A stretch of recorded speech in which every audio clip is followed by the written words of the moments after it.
দোয়া চাওয়ার আগে ছোট্ট করে শুধু এসআইআর নিয়ে দুটো কথা বলে যাব। এসআইআর অ্যাকচুয়ালি হলো সংযোজন সংশোধন।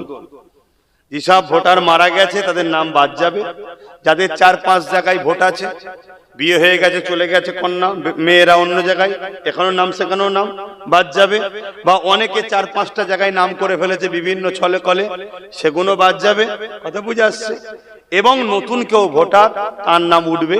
এটা হলো অরিজিনাল এসআইআর। এর আগে 8 বার হয়েছে।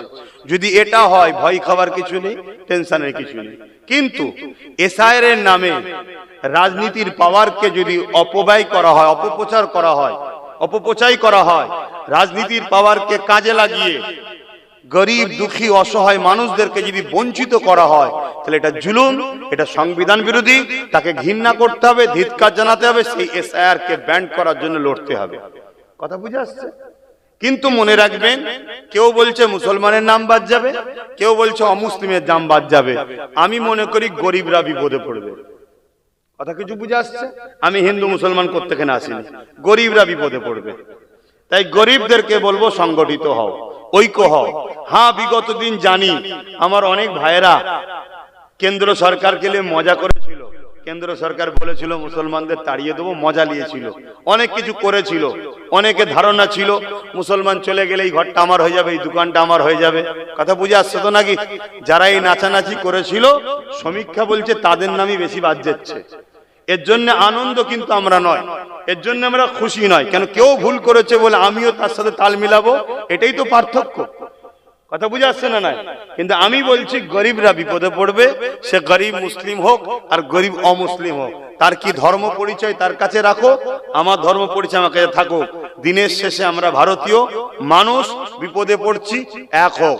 যদি এসআইআর কে এসআইআর এর সিস্টেমে হয়, সংযোজন সংশোধন উচিত হবে সমস্ত নাগরিকদের সহযোগিতা করা। কিন্তু এসআইআর এর নামে যদি মানুষকে ঠকানো হয়, পক্ষপাতিত্ব করা হয়, এগুলো আমার রাখবো বাকিগুলো রাখবো না, তাহলে এটা সংবিধান বিরোধী। সংবিধানের বিরুদ্ধে যে, তাকে কোনোভাবে মাফ করা যাবে না। তাকে দরকার হয় সংবিধানের দায়রায় তার বিরুদ্ধে লড়াই করতে হবে। কথা বুঝে আসছে তো ভাই? এটা হলো এসআইআর।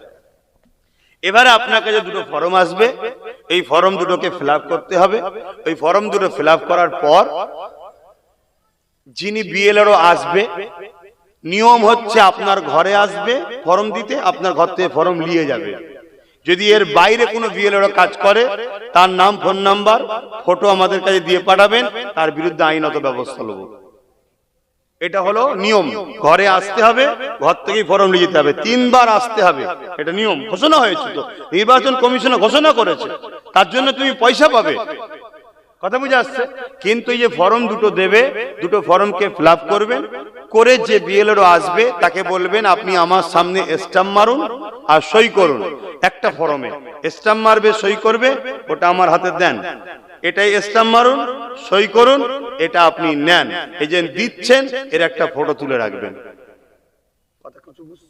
বাইচান্স যদি কোন রকম ভাবে আপনাকে ফাঁসানো হয়, এই যে ডকুমেন্টস একটা আপনার কাছে রয়েছে আর এই যে ফটো দেওয়া হয়েছে, এইটা দ্বারা সেই ব্যক্তির নামে, অবশ্যই আমি তো আছি, কিন্তু আল্লাহ আমাকে একটাই লাঠি মিলিয়েছে, আরো মিললে আরো লড়াই করতাম।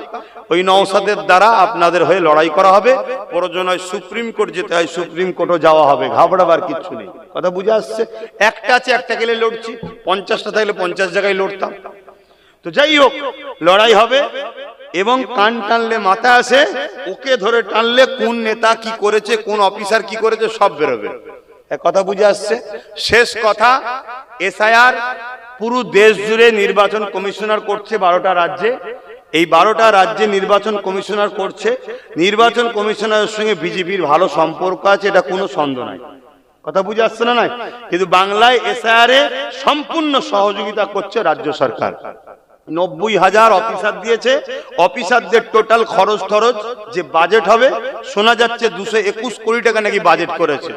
অতএব সম্পূর্ণ সহযোগিতা করছে। কিন্তু রাস্তায় দাঁড়িয়ে বলছে এসআইআর মানি না, এসআইআর মানি না, এসআইআর করতে দেবো না। শুনছেন তো নাকি? অতএব এরা দুজন মিলে পুরো দেশটাকে শেষ করতে চলেছে। এই হলো আমার কথা শেষ। বীজখানে একটু বলে দিলাম এসআইআর নিয়ে। অসুবিধা হলো কারো?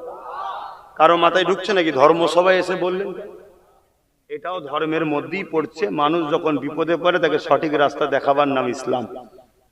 কথা মাথায় ঢুকছে না ঢোকে না? মানুষ যখন বিপদে পড়ে তাকে সঠিক রাস্তা দেখাবার নাম কি? ইসলাম। আপনি বোঝেন না, বুঝে নেন। এরপরও যদি সমালোচনা করে তাহলে কিছু করার